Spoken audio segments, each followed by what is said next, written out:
आवाज़ दब गई इनकी तो। हाँ, कब से आओगे?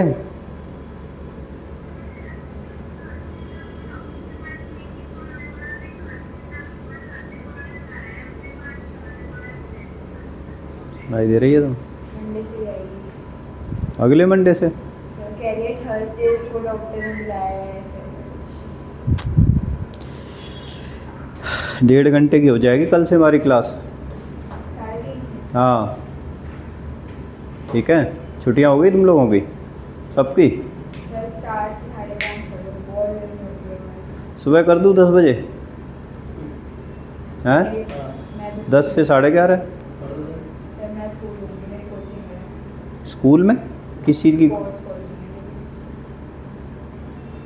तुम्हारे तो काम बिगड़ जाएगा तो करना ज़रूरी है, हम तो करेंगे। सर मुझे 10 बजे तक स्कूल में 10:30 पे आऊँगी, 11 तो वो जल्दी ले लो ना उसको तो। स्विमिंग का तो स्कूल में आते हैं, स्कूल ऑन है ना, 10th के तो स्कूल चल रहे हैं। पेज नंबर निकालो 37, इंट्रोडक्शन टू लीनियर पॉलिनोमियल। हमने कुछ क्वेश्चन इसमें कराए थे, 5 क्वेश्चन हमने कराए थे। और छठा क्वेश्चन है, ये जो क्वेश्चन है छठे वाला, ये सभी क्वेश्चन के लिए एक मैं क्या नाम आपके लिए वो लिख रहा हूँ यहाँ पर कॉमन स्टेटमेंट लिख रहा हूँ डिजिट वाले क्वेश्चन के लिए। तो कोई सा भी डिजिट वाला क्वेश्चन आ जाए तो आप इस तरीके से आप क्या नाम है उसे निकाल सकते हो कि जैसे कोई भी डिजिट का क्वेश्चन होता है, एक्चुअली उसमें 2 चीज़ें होती हैं 2 डिजिट वाले में। जैसे 25 है आपका, तो इसके अंदर एक तो आपका कौन सा प्लेस होगा? टेंस प्लेस होगा, और एक कौन सा होगा आपका? यूनिट प्लेस होगा। एक टेंस प्लेस होगा और एक यूनिट प्लेस होगा। तो जो टेंस प्लेस और यूनिट प्लेस है, आपको इसी को टारगेट करना है। अगर बाय चांस हमें जैसे टेंस प्लेस दे रखा है मान लो 3 और यूनिट दे रखा है 5, तो आपका नंबर क्या बन जाएगा?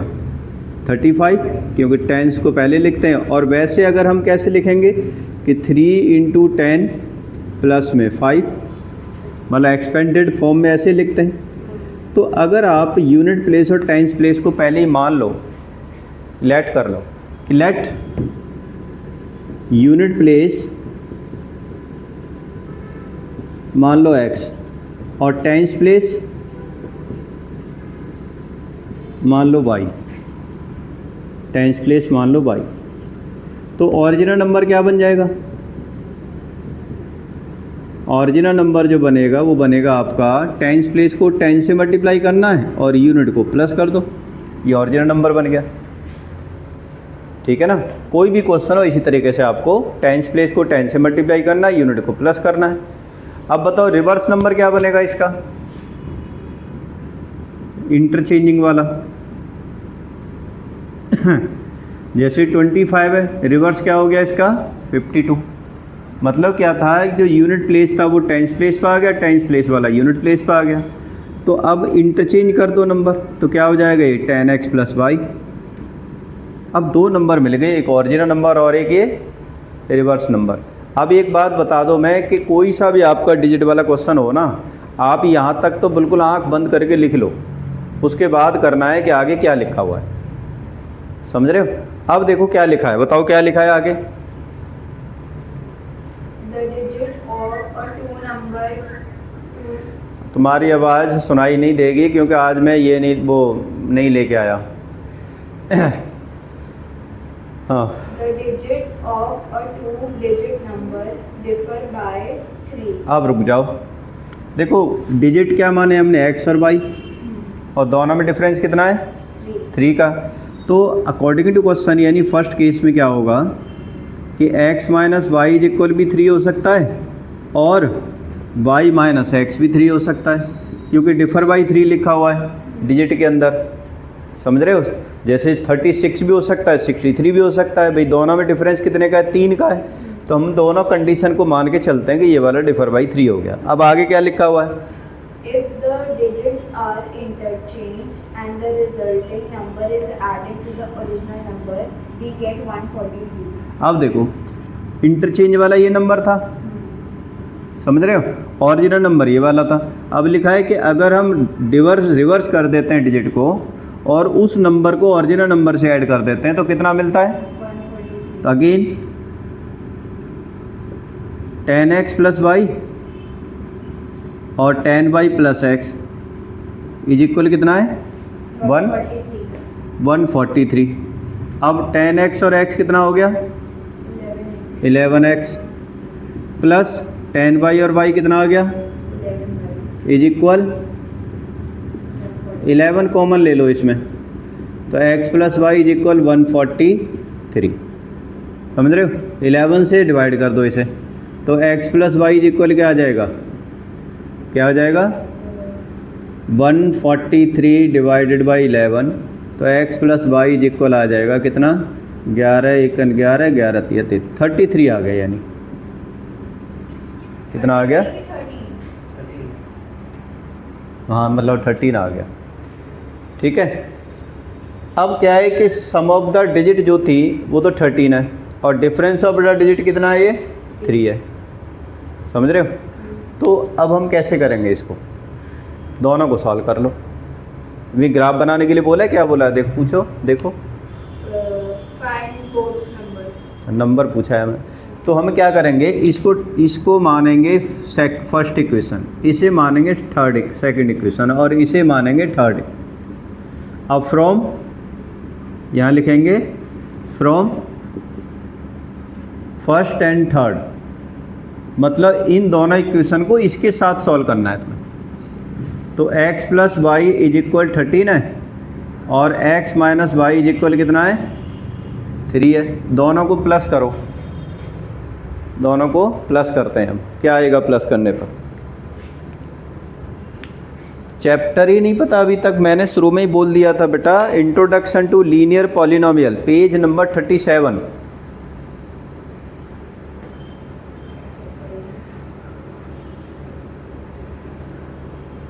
क्वेश्चन नंबर 6 क्या बनेगा, दोनों को प्लस करेंगे तो y और y कट गया, x 13 और 3 कितना होगा 16, तो x इक्वल कितना आ गया 8 आ गया। अब देखो put x equal 8 in first equation, तो x प्लस वाई या फर्स्ट में लिख दो या थर्ड में लिख दो, थर्ड में कर दो, तो x प्लस वाई 13 लिखा हुआ है, तो 8 प्लस वाई इज इक्वल 13, तो y की वैल्यू कितनी आ गई इज इक्वल 5। अब ओरिजिनल नंबर क्या बनेगा बताओ, ओरिजिनल नंबर क्या बनना चाहिए,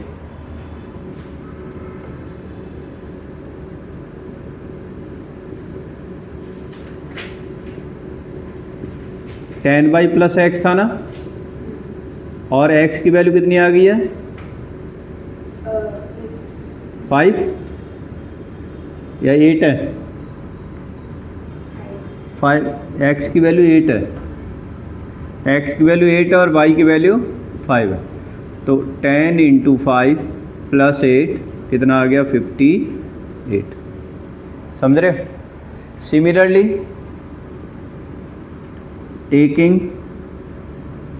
कौन सी, सेकंड एंड थर्ड, सेकंड क्या था y minus x equal 3, y minus x equal 3, यही वाली थी ना दूसरी वाली कंडीशन, कहाँ है ये वाला, y माइनस एक्स इक्वल 3 थी, और थर्ड तो आपकी सेम ही है, x प्लस वाई की y प्लस एक्स लिख देंगे हम, y प्लस एक्स इक्वल कितना है 13, दोनों को सॉल्व करो, ये कट गया, 2y इक्वल कितना आ गया 16 आ गया, तो y की वैल्यू 8 आ गई, तो x इक्वल 5 आ जाएगा।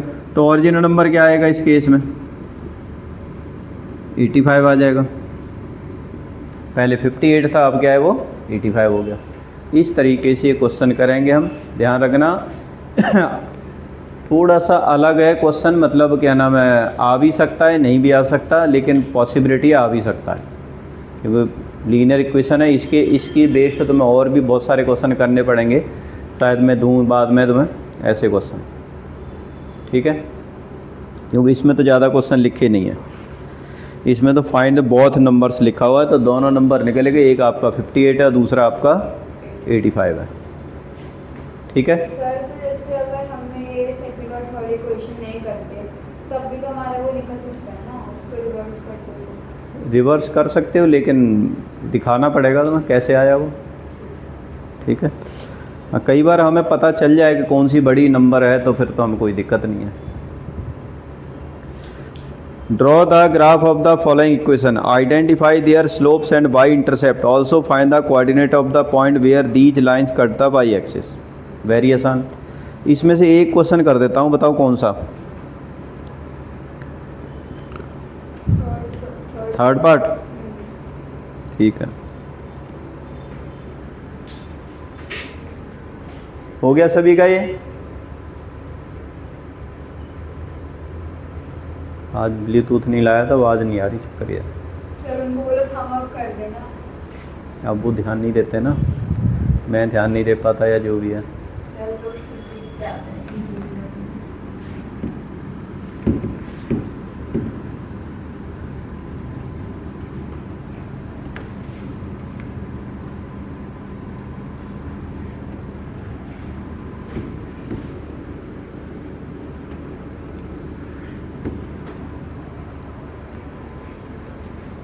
देखो आगे, 5y is equal 6x minus 10। 5y is equal 6x minus 10, ये गिवन। तो y इज इक्वल क्या आ गया? अपॉन ये आ गया। ठीक है, मतलब आप ये मान के चलो कि y इज इक्वल आ गया 6x अपॉन 5 माइनस 10 अपॉन 5, तो कितना आ जाएगा? माइनस 5 दूनी 10, 2, ऐसे आगे मान के चलो। ठीक है, अब पता है क्या करेंगे हम? मैंने ये बोला था तुम्हें कि अगर हम y इज इक्वल इसको ax प्लस b से कंपेयर करें तो ये जो है ना, ये y इंटरसेप्ट है। मतलब यहाँ पर वो वैल्यू आएगी जो क्या नाम है आपका y को क्या करेगा, वो कट करेगा। कितने पॉइंट है, क्या लिखा है यहाँ पर?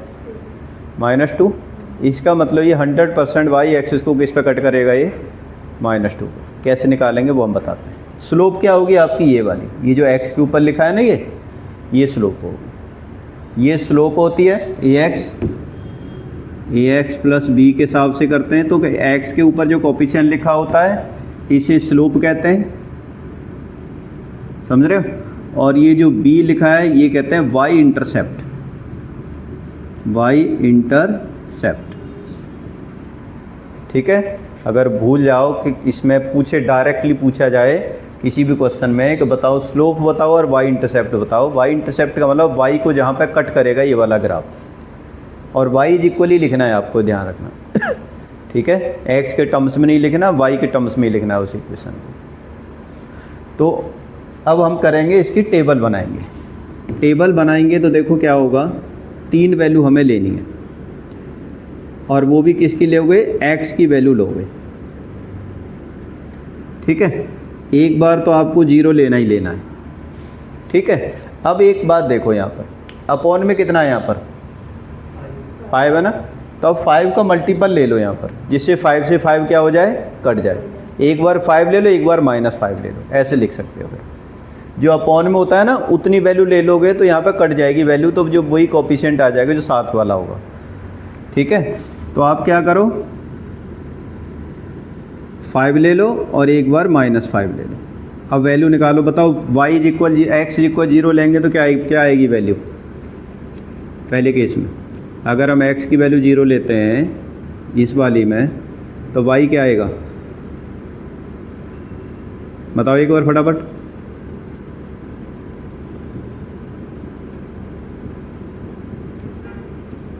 बताओ, हैं? क्या आएगा?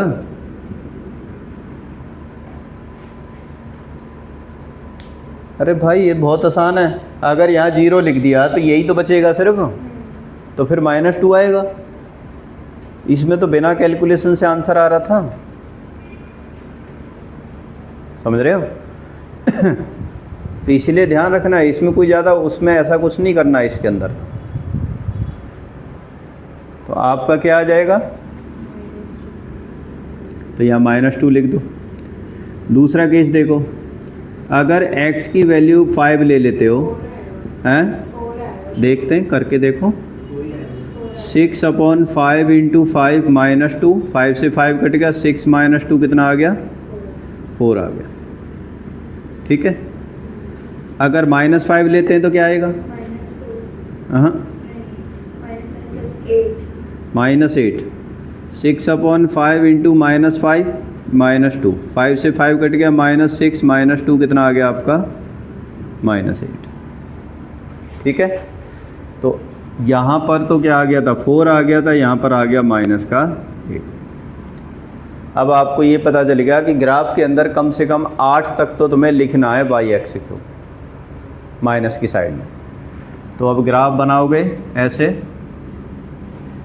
0 -1 -2 -3 -4 -5 -6 -7 -8 -9 ऐसे, और इधर उधर कर लोगे 5 तक, 1 2 3 4 5, 1 2 3 4 5 6, 1 2 3 4 5, इस तरीके से। 0 x0 y -2 कहाँ आएगा आपका, y एक्सिस पे यहाँ आ जाएगा, समझ रहे। दूसरा क्या है, 5 और 4, x5 y4, x5 ये रहा, y4 का यहाँ इस जगह पर आ गया। तीसरा क्या है, -5 कहाँ, ये रहा, -8 कहाँ, ये आ रहा, ये रहा, यहाँ आएगा। तो आप देखो, इसको मिला के देखो, ऐसे एक स्ट्रेट लाइन आएगी आपकी 100%। अगर उस वैसे मिलाओगे ना 100% आएगी आपकी, ये यहीं आएगा पॉइंट इस जगह पर। ठीक है, और यहाँ लिख दोगे क्या, y = 6/5 x - 2।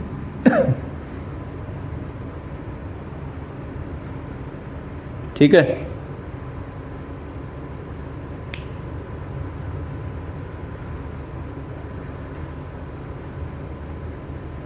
तो हमने जो बोली थी स्लोप क्या हो गई इसके अंदर,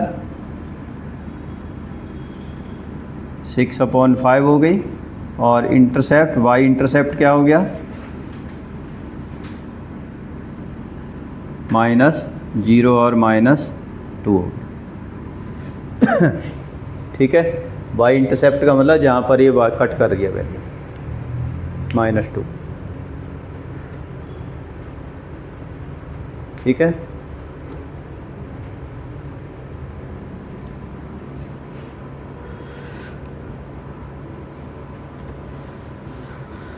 इसमें लिखा है are any of these of the lines parallel कौन सी हो सकती हैं इसमें, जिसमें स्लोप सेम होगी ना वो पैरेलल होंगी। अब बताओ स्लोप किस किस की सेम है इसमें से, बताओ एक बार मुझे।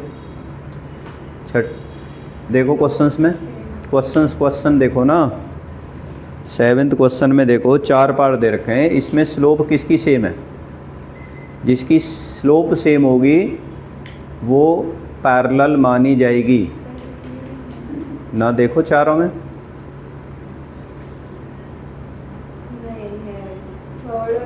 थर्ड एंड फोर्थ की, जिसमें नहीं है, इसकी भी नहीं है, सेकंड एंड थर्ड की है।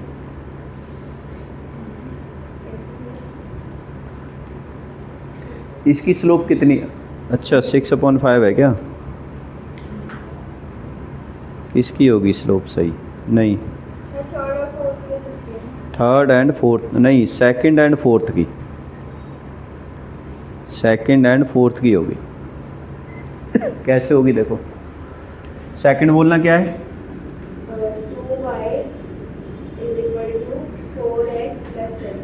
4x + 7। अब इसको 2 से डिवाइड कर दो तो y = क्या आ जाएगा, इसको 2 से करोगे 2x आ गए, इसको 2 से करोगे मतलब ये 2 मैंने अपॉन में ले आया दोनों के अलग अलग, ये आ गया।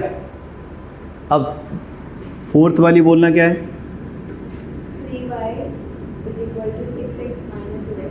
-11। अब इसको यहाँ पर कितना लिखा है? 3 है ना, इस 3 को हटाने के लिए 3 से डिवाइड कर दो, इसमें क्या आएगा y इज इक्वल, बताओ बताओ क्या आएगा y की वैल्यू?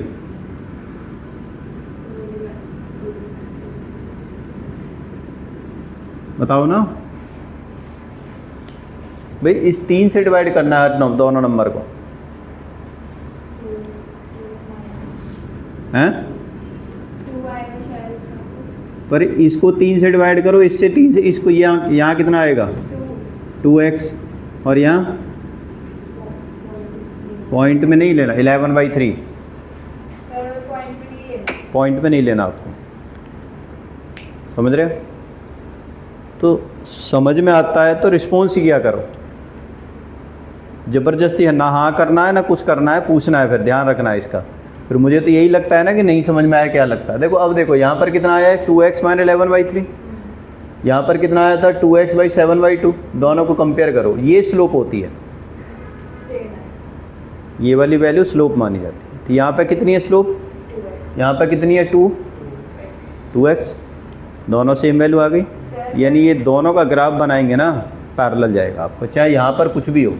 सर बट जैसे मॉडल 4 में 5y is equal to 6x है और 3y is equal to 6x। Upon में तो लेके आओ, y की वैल्यू है जो 3y है, 3 को अपॉन में नहीं लाओगे, y को भी फ्री करना है, इस फॉर्म में आनी चाहिए वैल्यू, क्योंकि हमें इससे कंपेयर करना है y is equal ax plus b, मतलब यहाँ पर y का कोफिशिएंट क्या होना चाहिए? 1 आना चाहिए, समझ रहे हो? तब जाके आपको क्या नाम है, ये स्लोप मिलेगी और y इंटरसेप्ट मिलेगा आपको, समझ रहे हो? तो ये इस तरीके से हम इसकी स्लोप और इंटरसेप्ट निकाल सकते हैं। आना चाहिए, ध्यान रखना, 1 नंबर में 2 नंबर में कितने में भी आ सकता है। हालांकि ये जो टॉपिक मैं करा रहा हूँ ये 11th का टॉपिक है, ये स्लोप निकालना और इंटरसेप्ट निकालना ये 11th क्लास के अंदर आता है लेकिन कोई ज़्यादा कोई बहुत बड़ा टॉपिक नहीं है, सिंपल सा ही टॉपिक है। मैं 1-2 और एग्जांपल लिख देता हूँ तुम्हें। जैसे अगर मान लो आपको यहाँ लिखा हो 3y मतलब 4x - 3y इज इक्वल 7 लिखा हो, ध्यान से समझना इसे। अब ये कहा जाए इसकी स्लोप निकालो, तो आपको y को फ्री करना है, ठीक है ना, मतलब सारे नंबर को इधर ले जाओ। तो -3y इज इक्वल क्या आ गया? 7 - 4x, यहाँ पे कितना है? -3 अलग अलग। अब पहले इसको लिखो 4x को, -4x प्लस 7 ऐसे लिखो, क्योंकि x का पहले, ठीक है, मतलब 4x को उधर लेके गए तो 7 और माइनस प्लस का ऊपर तो माइनस हो गया। अब इस -3 ऊपर लिखा है ना, इसको भी हटाओ, अलग अलग डिवाइड कर दो, तो क्या आ जाएगा? y इज इक्वल ये 4/3x हो गया और ये 7/-3 हो गया, यही हो गया ना, समझ में आया? अब बताओ स्लोप कितनी है इसकी?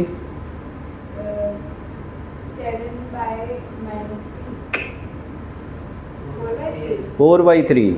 x का कोफिशिएंट स्लोप मानी जाती है, ये y इंटरसेप्ट होता है, ठीक है। ये वैसे हम 11th में कंपेयर करते हैं इसको mx + c से, m मतलब स्लोप और c मतलब इंटरसेप्ट। 11th में ये वाली इक्वेशन पढ़ोगे, लीनियर इक्वेशन तो। लेकिन अभी तुम्हें किससे बता रखा है इसे? ax + b से ठीक है। तो ध्यान रखना है, अगर हमें कभी भी स्लोप निकालनी हो तो हम क्या करेंगे, पहले उसको y इज इक्वल फॉर्म में लिख देंगे, मतलब x की वैल्यू को y के टर्म्स, मतलब y की वैल्यू को x के टर्म्स में लिखोगे पहले, तब स्लोप निकलेगी आप। और अगर ये स्लोप सेम होगी तो वो लाइन क्या होंगी आपस में? पैरेलल होंगी, ठीक है, ये ध्यान रखना।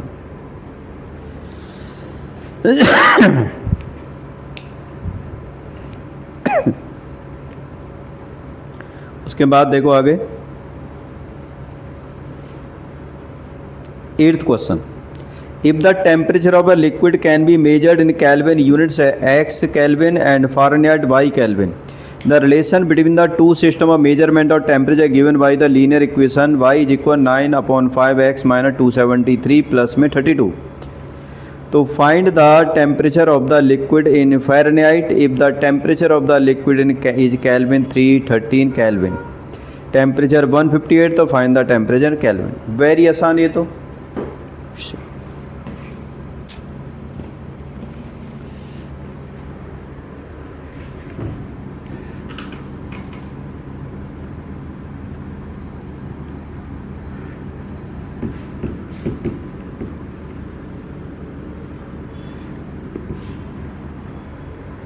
क्या लिखा है? y इज इक्वल, बोलो एक बार. y इज इक्वल 9/5 ब्रैकेट में x माइनस 273 प्लस 32. यही है. अब पहले केस में क्या है, ये देखो x क्या है आपका, टेम्परेचर इन केल्विन, और y क्या है, फ़ारेनहाइट. लिखा है ना, देखो कंफर्म करो. अब क्या लिखा है, कितने टेम्परेचर पे निकालना है, x इक्वल कितना है, 313 केल्विन लिखा हुआ है, तो डाल दो 13 केल्विन. एक y निकाल दो, कितना आएगा, माइनस करना है. और क्या, माइनस करके सॉल्व करना है बस, निकल जाएगा ना पक्का. और दूसरा पार्ट क्या है, If the temperature is 158 Fahrenheit, तो f इज इक्वल कितना है, 150, तो x निकालना है, Kelvin में साइन. निकल जाएगा पक्का. तो ये दोनों क्वेश्चन आप होमवर्क में कर लेना, ठीक है.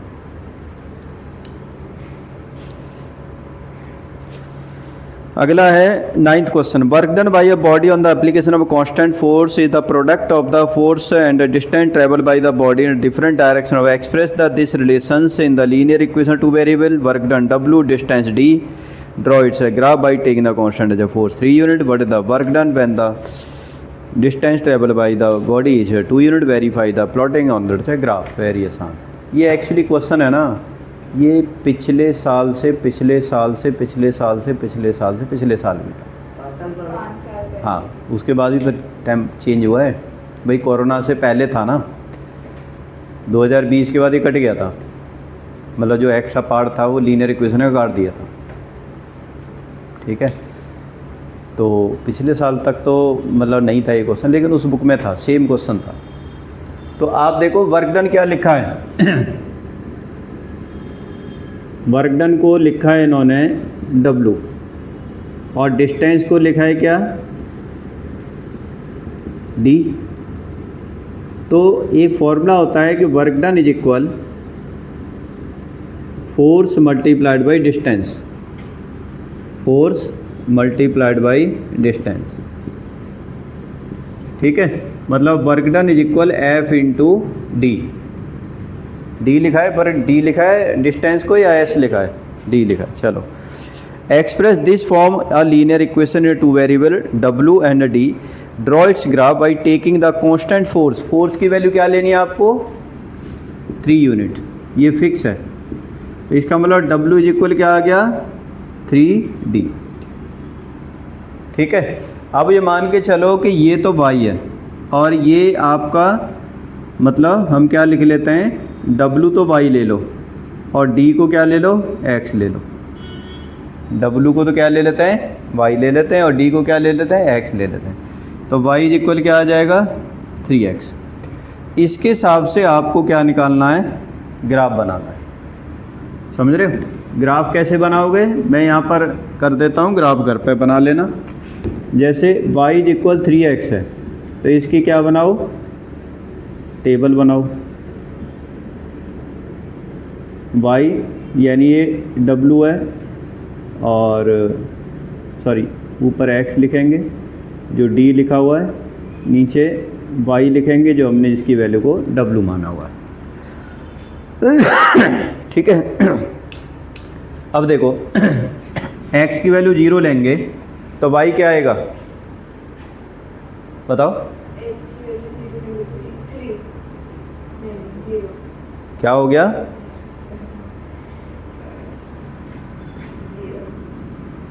x की वैल्यू 1 लेंगे, 3 x की वैल्यू -1 लोगे, -3 आ गया। अब ग्राफ बना लोगे, सिंपल सा है ना। अब एक और चीज़ देखिए कि what is the work done. अब बताओ आगे आगे क्या लिखा है? what is the work done when the distance travel is 2 units? अब देखो मैं और आगे बढ़ा देता हूँ इसे। अगर डिस्टेंस को आप 2 यूनिट ले लेते हो, यानी x की वैल्यू 2 ले लेते हो, तो वर्क डन कितना होगा? बताओ, 6 हो गया। आगे और एक और लिखा है, verify by नहीं एक और 2 डिस्टेंस है शायद, मुझे लग रहा है। नहीं सर यही है 2 and 3 पक्का? हाँ फिर 10th क्वेश्चन तो आप वहाँ पे देख सकते हो। फिर तो ग्राफ के बनाओगे ना तो आपका वैसे भी पॉइंट आ गए, लेकिन ग्राफ बनाना है आपको, वेरीफाई हो जाएगा ग्राफ के थ्रू। ठीक है, आगे question 10th। The graph of a linear polynom pass through the point 1, 5 and 3, 11। Find the polynomial p x. Find the coordinate where the graph p x cut the x axis. Draw the graph this.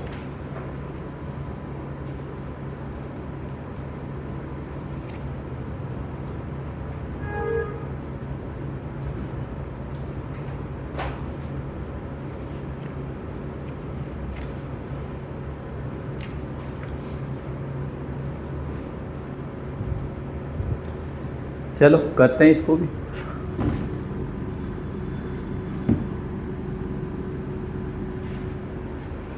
पहला point क्या है? कहाँ हैं? 1 और 5, और दूसरा 3 और। आप एक बात देखो, यहाँ पर इक्वेशन क्या होती है आपकी? ax + b, ये होती है ना। तो इस केस में ये कितना है? y कितना है? 5। a की वैल्यू निकालनी हमें नहीं पता। इक्वेशन तब निकलेगी जब a और आपका क्या निकलेगा? b निकलेगा। ठीक है ना। x कितना है? 1 + b। तो इक्वेशन क्या आ गई आपकी? a + b = ये पहली इक्वेशन आ गई। समझ रहे हो? मतलब अगर ये ग्राफ, ये जो लाइन है इससे पास होती है तो इसका मतलब इसका a + b = क्या आएगा? 5 आएगा। दूसरा अगेन क्या होगा कि 3 और 11 पॉइंट दे रखे हैं तुम्हें। इसमें y की वैल्यू क्या है? बताओ, y की वैल्यू क्या है इसमें? 11 = a की वैल्यू, a निकालना है, x की वैल्यू क्या है? 3 + b। तो 3a + b = क्या आ गया? 11 आ गया। ये बन गई आपकी सेकंड इक्वेशन। समझ रहे हो? अब इन दोनों इक्वेशन को सॉल्व करना है। कैसे?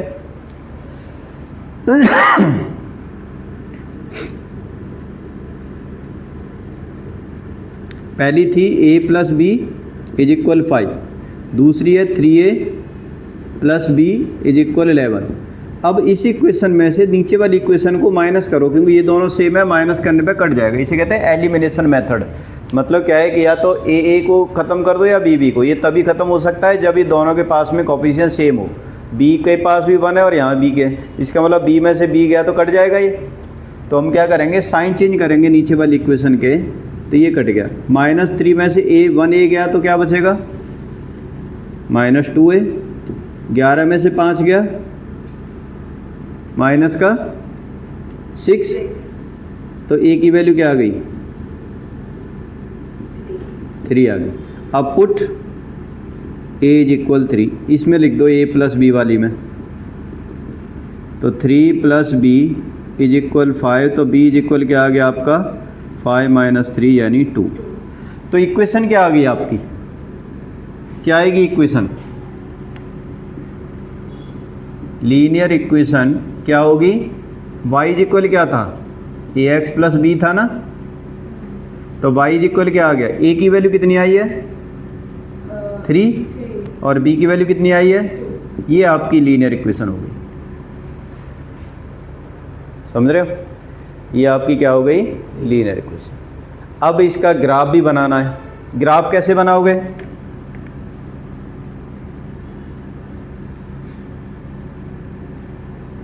x और y लिखो। x की वैल्यू को 0 मानो तो 3 इंटू 0 0 हो गया। क्या बच गया यहाँ पर? 2। बताओ 1 लिखेंगे तो क्या आएगा?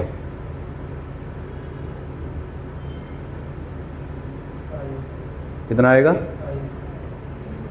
x की वैल्यू 1 डालते हैं तो y की वैल्यू कितनी आएगी? 3 इंटू 1 प्लस 2। अगर -1 डालते हैं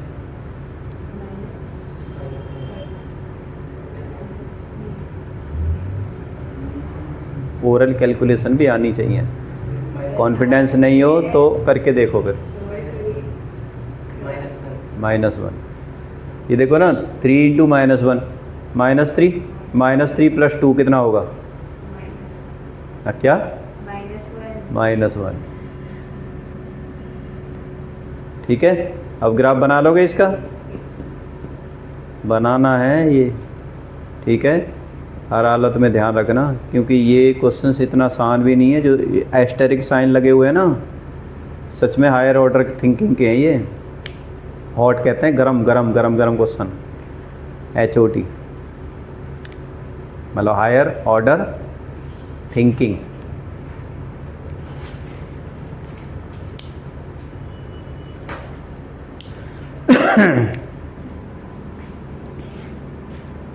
आगे क्वेश्चन है,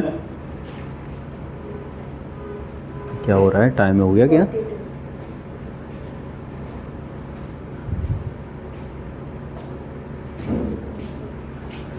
इलेवेंथ क्वेश्चन, ये तीनों निकल के, ध्यान रखना 10th का अब तुम्हारा। अब 11th रखा है, let Px equal AX plus B है और QX इक्वल है CX plus D। The two linear equation है such that P1 is equal P0 5 है। Polynomial Px minus QS cut the x axis at 3 0। The sum of the Px plus QX is equal to the 6x plus 4। For all real value find the polynomial Px and QX। ठीक है, निकालें।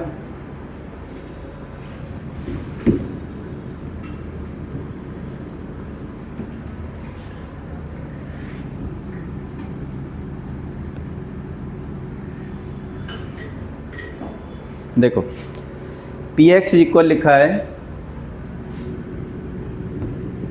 AX plus B, ठीक है।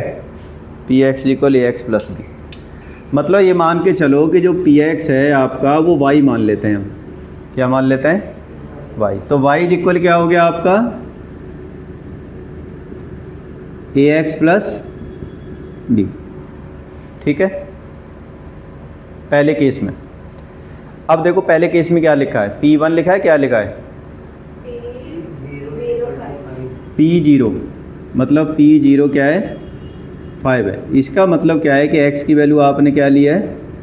0 लिया। x की value क्या ली है? तो इसका मतलब अगर x इक्वल 0 ले लेंगे तो y की वैल्यू क्या आ जाएगी? a इंटू 0 प्लस b, तो y इक्वल क्या आ गया आपका? b आ गया। ये पहली इक्वेशन बन गई। अब आगे क्या लिखा है? The polynomial Px minus Qx cuts the x-axis at 3 0. Px minus P minus Qx। हाँ इसके आगे कट किस पे कट करता है? x-axis at 3 0.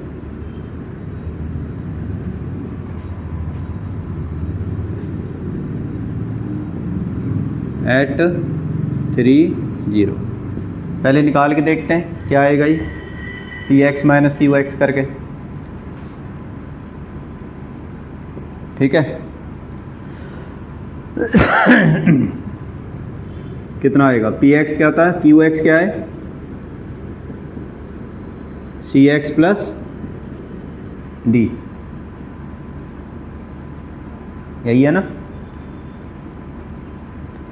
तो Px minus QX is equal AX plus B minus, इसको माइनस करो, CX माइनस D। अब x की वैल्यू ले लो, यहाँ पर क्या है 3, x इक्वल कितना है यहाँ पर 3 है, क्योंकि 3 पर कट कर रहा है, तो क्या आ जाएगा ये PX माइनस QX कितना आ जाएगा, कितना आएगा 3A plus B minus 3C plus D। x की जगह 3 लिख दो, ठीक है। अब आगे कुछ लिखा है इसमें, The sum of Px plus Qx एक मिनट is जाओ। equal to 6x plus 4 for every x. Find the quantity. Sum of PX plus QS equal to 6x plus 4, PX plus QX।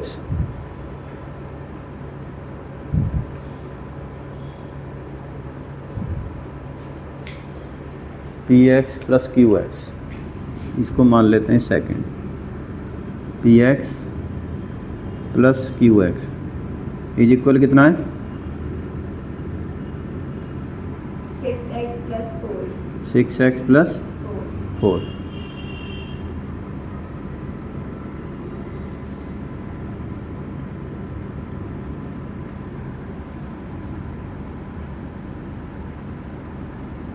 और यहाँ पर कितना आ गया था, PX इज इक्वल आ गया था B।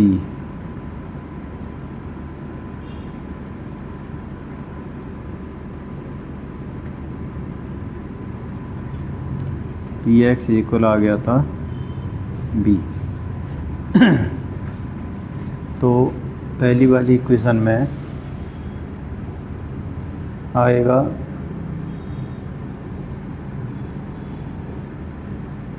ये किस पे कट करता है, एट X axis. एक्स है, कौन से पॉइंट क्या लिखे हैं, वो नहीं लिखना और रियल x लिखना उसके अंदर.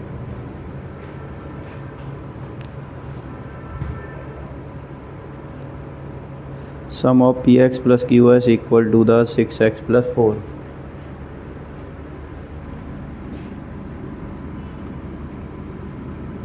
सिक्स एक्स प्लस 4, वाई की वैल्यू आ गई है B, PX इक्वल आ गया B,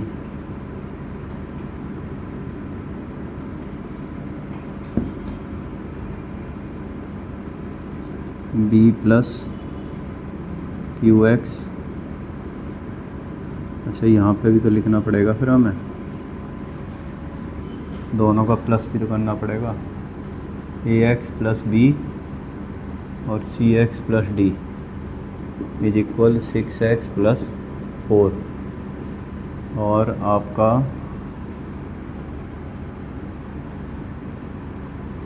x की वैल्यू भी तो नहीं आई हमारी,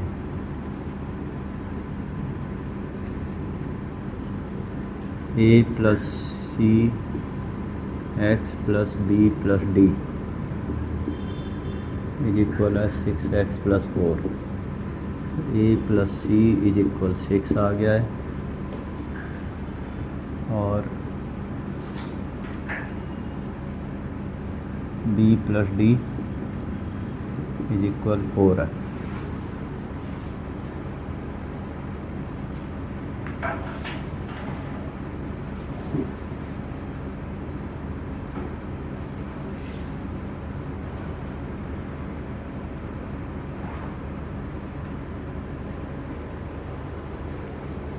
थोड़ा सा कहीं न कहीं पर लूप होल दे रखा है इसके अंदर, देख